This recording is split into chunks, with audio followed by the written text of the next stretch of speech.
Hi, I'm Eric Naso, and I wanted to show a new updated version, the new updated version of Magic Bullet Looks, and how I'm using it.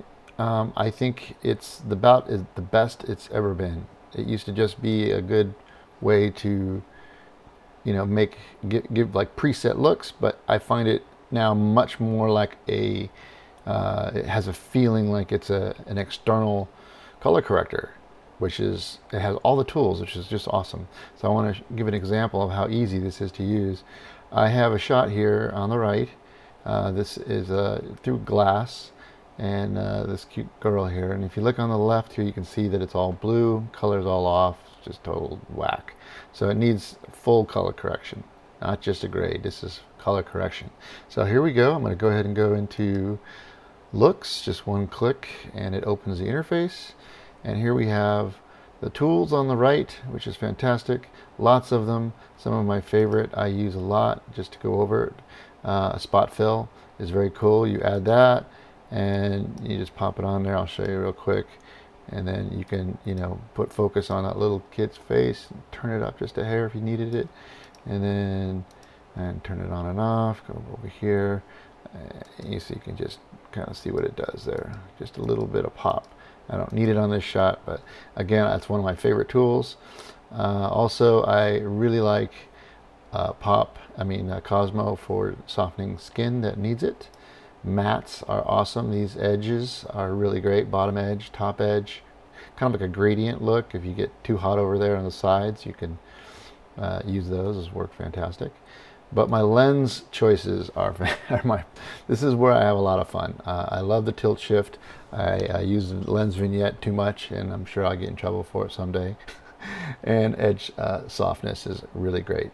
All these are really just super powerful and give you a really nice custom look. And we're not even talking about color yet. Camera ones I haven't used too much. Post, yes. Colorista, my favorite. Cosmo, fantastic. All these are great. They have a lot of new ones in here that I haven't even touched yet because I'm really just trying to get through a grade here. So speaking of grade, let's go back to Colorista, and I'm going to show you just really quickly what I did. I basically added a very small curve, about 0.3, added some saturation. I'll show you what it looked like before. So this is before, very blue, cold, and completely off balance. This is like the color setting was definitely for sunshine and not shade.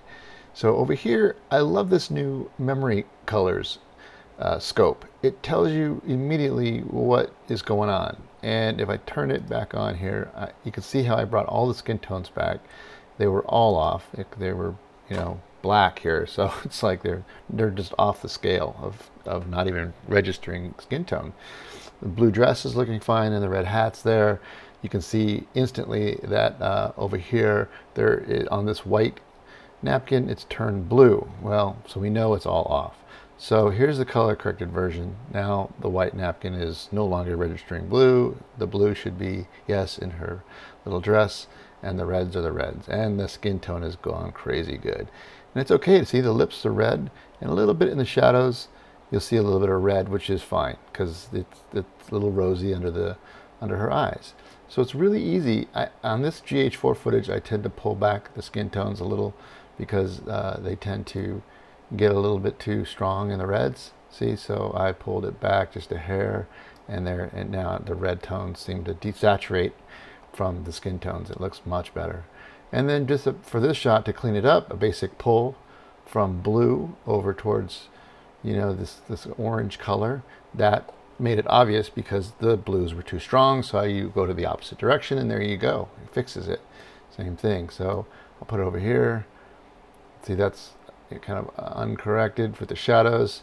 I push them up towards the warmth, and then everything starts looking so much better. And I can cool the shadows down a little bit, but I kind of like it warmer in this shot.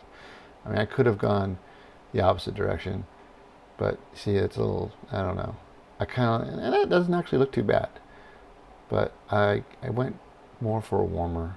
I think it makes everything look more natural. The wood tones look better. Everything looks a little more natural that way. And then the same with the mids. You can see that when they were middle, they were very, very cold. So I brought the mids up, and then the skin tone starts doing its magic over there, and that's how you figure out where you're in the zone or not. You see too much red? You see how the memory colors is changing? That kind of gets you there. Whoop, too much red, so I'm going to go to the left towards yellow. Looking much better, much better. Yeah, that looks pretty good right there. Look at that. All right, skin tones look really nice and natural. That baby skin is so nice and clean, right? And then the highlights I just warmed up a little bit. And there it is, super easy. Added the 120 saturation, or 20% more. And that's it. See, you go before and after, huge difference. Really easy to use. But it's these scopes over here on the left. That's what made it so easy. I mean, I'm not guessing, you know. And then I still have my skin overlay. That's just everything spot on. There's a lot of warmth in that shot. I could have made it cooler, but again, and some of the underneath and around wouldn't be in that skin tone zone, so to speak. So anyway, that's a quick tour there. We'll go ahead and pop it out. You can get an idea of the power that you have with this new Magic Bullet Looks. It is a worthy upgrade, and I highly recommend it.